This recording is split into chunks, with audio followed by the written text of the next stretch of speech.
आता बातमी आहे पुणे अपघाताबद्दलची। अल्पवयीन आरोपीच्या आईचे ब्लड सॅम्पल घेतले जाणार आहेत। ससूनमध्ये दिलेल्या महिलेच्या रक्ताच्या तपासणीसाठी हे सॅम्पल घेण्यात येत आहेत। अल्पवयीन आरोपीच्या आईने ब्लड सॅम्पल दिल्याचा पोलिसांना संशय आहे। शिवानी अग्रवाल त्यांच्या राहत्या घरी नसल्याची माहिती आहे। पुणे पोलिसांची गुन्हे शाखा शिवानी अग्रवाल यांच्या शोधात असल्याची माहिती देखील सूत्रांकडून येते आहे।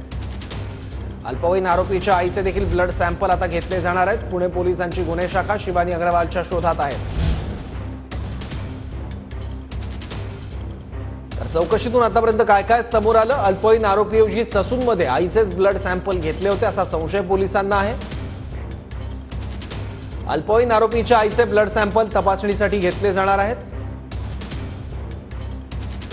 अजय तावरेनं ब्लड सॅम्पल बदलण्यासाठी दबाव टाकला होता असा दावा हळनोरने केलेला आहे, जो अटकेत आहे। ब्लड सॅम्पल बदलले पण माझ्या मनाला तेव्हा पटलं नव्हतं असंही डॉक्टर हळनोर यांनी सांगितलं आहे। गुन्हे शाखेच्या पोलीस तपासात श्रीहरी हरनोळने ही कबुली दिली आहे। ससूनमधल्या गैरव्यवहाराची लाचलुचपत विभाग सुद्धा आता चौकशी करणार आहे।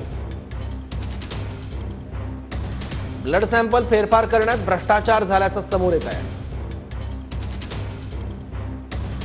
तावरे हळनोर सोबत काम करणाऱ्या नर्सेसची सुद्धा आज चौकशी केली जाणार आहे।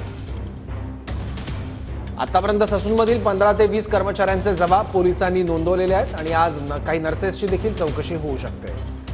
आणखी माहिती घेऊयात, आपले प्रतिनिधी कृष्णा सोनारवाडकर आता आपल्यासोबत आहेत। कृष्णा, या प्रकरणात आज दिवसभरात नेमकं काय काय घडलं आणि यापुढे नेमकी काय काय कारवाई होऊ शकते? सौरभ, आपण पाहतोय की पुण्याच्या अपघात प्रकरणामध्ये रोज नवीन नवीन खुलासे होत आहेत आणि आता या सगळ्या प्रकरणामध्ये आपण जर पाहिलं तर महत्त्वाचे 2-3 अँगल्स प्रामुख्याने तपासले जात आहेत। ते म्हणजे ज्या अजय तावरे यांच्या सांगण्यावरून हे ब्लड सॅम्पल बदलण्यात आलेले होते, त्यांच्या ज्युनियर डॉक्टरनी त्या तावरेंना कितीची लाच ऑफर झालेली होती। विशाल अग्रवाल यांनी तावरेंना जवळपास 14 ते 15 फोन कॉल्स केलेले होते, मात्र डील नेमकी काय झालेली होती? रोख रकमेच्या स्वरूपात पैसे देण्याचं ठरलेलं होतं किंवा काही प्रॉपर्टीचं आमिष त्यांना देण्यात आलेलं होतं? हा सुद्धा एक महत्त्वाचा अँगल तपासला जातोय। तर दुसरीकडे ससूरमध्ये जे ब्लड सॅम्पल घेतलेले होते त्यामध्ये अल्पवयीन आरोपीचं ब्लड सॅम्पल बदलण्यासाठी एका महिलेचं त्याचबरोबर 2 वयस्कर व्यक्तींचं ब्लड सॅम्पल हे घेण्यात आलेलं होतं आणि हळनोर हा जो डॉक्टर आहे त्याला जे अटक करण्यात आलेली होती त्याच्या चौकशीतून हे सगळं समोर आलेलं आहे।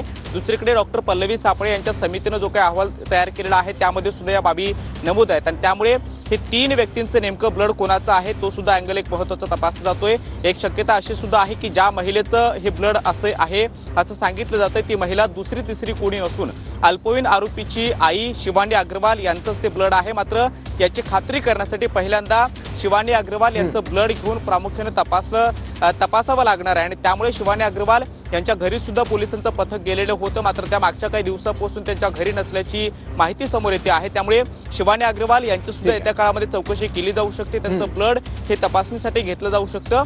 शिवाय दुसरे दोन जे सिनियर सिटीजन आहेत त्यांचं नेमकं ते ब्लड कोणाचं आहे हे तपासण्यासाठी काही संशयित लोकांचे ब्लड सॅम्पल पोलीस घेण्याची शक्यता आहे। दुसरं या सगळ्यात महत्त्वाचं, या सगळ्या प्रकरणामध्ये आता लाचलुचपत प्रतिबंधक विभागाकडून सुद्धा तपासाला सुरुवात होण्याची शक्यता आहे, कारण यामध्ये मोठ्या प्रमाणामध्ये भ्रष्टाचार झालेला आहे।